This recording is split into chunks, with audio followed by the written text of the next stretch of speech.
Imam untuk Anissa bab 21. Pagi Pak, Anissa anak baru itu ya? Sedang di lantai 2? Jawab Meta. Ia belum sadar bahwa Yusuf sangat peduli dengan gadis itu. Yusuf mengerutkan keningnya. Ia bingung sebagai anak baru Anissa ada di lantai 2 pagi-pagi. Tanpa bicara lagi, Yusuf langsung meninggalkan tempat itu. Kenapa serius banget sih? Gumam Meta heran.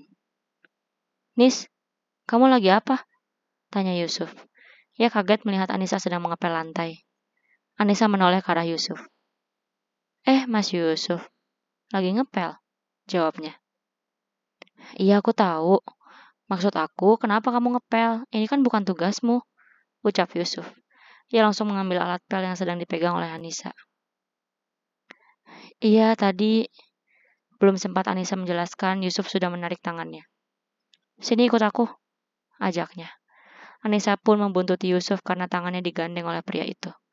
Kemudian mereka turun dan menghampiri Meta. Siapa yang menyuruh Anissa? Tanya Yusuf sambil menunjukkan alat pel. Kebetulan di sana sudah ada beberapa staf yang baru datang. Mereka bingung dengan apa yang dimaksud Yusuf. Maaf Pak, kami baru datang, jawabnya. Tidak mungkin Anissa melakukan hal ini jika tidak ada yang menyuruhnya. Lebih baik kalian mengaku atau aku tanyakan Anissa langsung, ancam Yusuf. Anissa terkejut melihat sikap Yusuf. Selama ini pria itu selalu bersikap lembut dan baik padanya.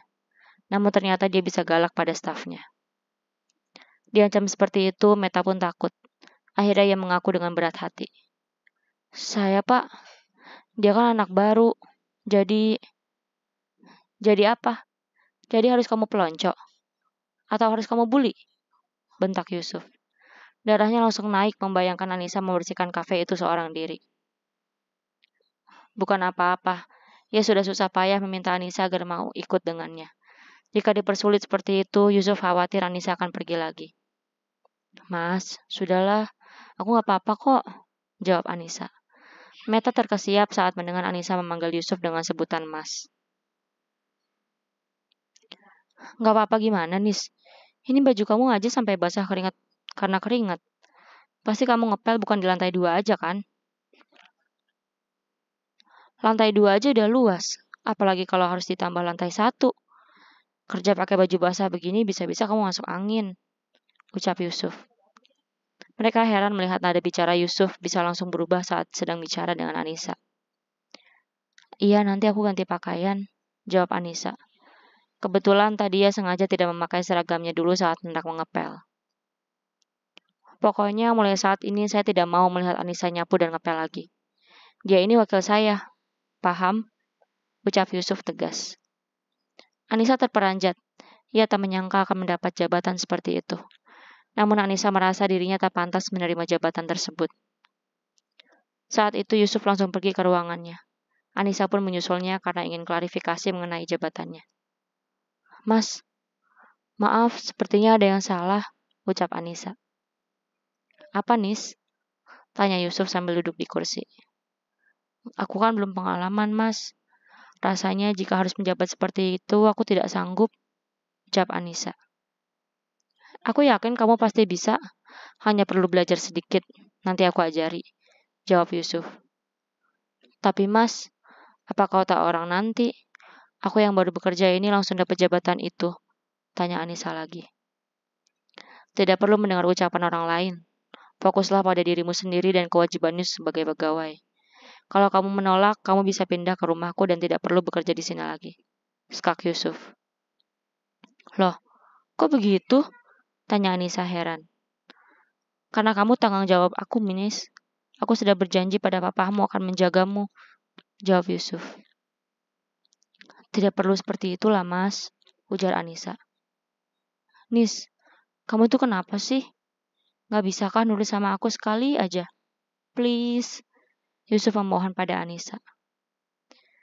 Ya sudah kalau begitu.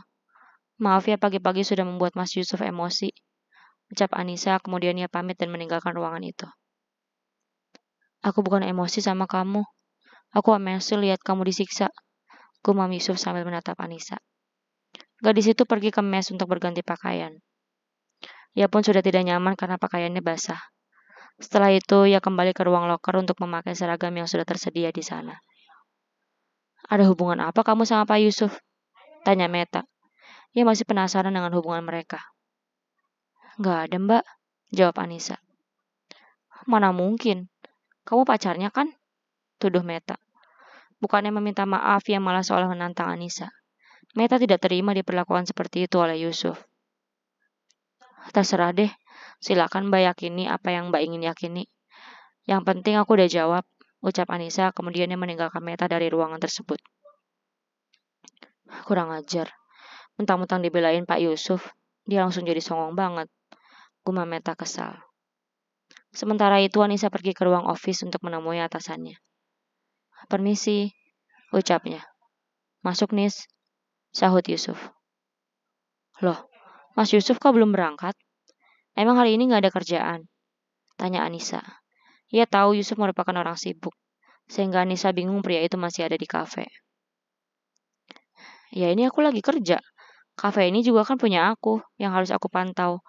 Untuk kerjaan yang lain masih bisa dilakukan nanti kok, jawab Yusuf santai. Oh iya, terus aku harus ngapain ya mas? Maaf, aku beneran belum punya pengalaman, jadi bingung, jawab Anissa. Sini biar aku ajari, kamu bisa duduk di sini, ucap Yusuf. Ia pun berdiri. Ah, masa di situ? Gak enak lah, emangnya gak ada meja lain? Tanya Anissa. Ia bingung karena Yusuf menyuruhnya duduk di kursinya. Gini, saat ini cuma kamu yang aku percaya di kafe ini.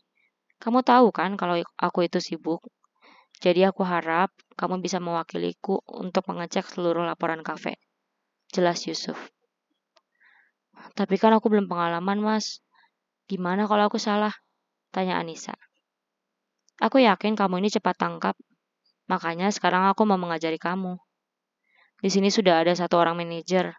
Biasanya dia datang kalau kafe sudah buka sampai sore. Nanti kamu bisa kenalan sama dia. Jelas Yusuf. Ia menarik Anissa dan memintanya duduk di kursi itu. Anissa pun terpaksa menurutinya. Setelah itu Yusuf menjelaskan apa saja yang harus Anissa lakukan. Sementara itu di tempat lain sedang ada orang yang sibuk mencari Anissa. Aku harus mencarinya kemana? Kenapa dia pergi mendadak sih? Keluh Imam kesal. Sejak semalam ia berusaha menghubungi Anissa. Namun gadis itu tidak menjawabnya sama sekali. Hal itu pun membuat Imam tidak bisa tidur. Sehingga hari ini dosen itu mencarinya. Anissa, kamu keterlaluan sekali. Sudah mau lulus kuliah tapi kelakuan masih seperti anak-anak. Kalau ada masalah kan harusnya bilang, bukan menghilang seperti ini. Gumam Imam kesal.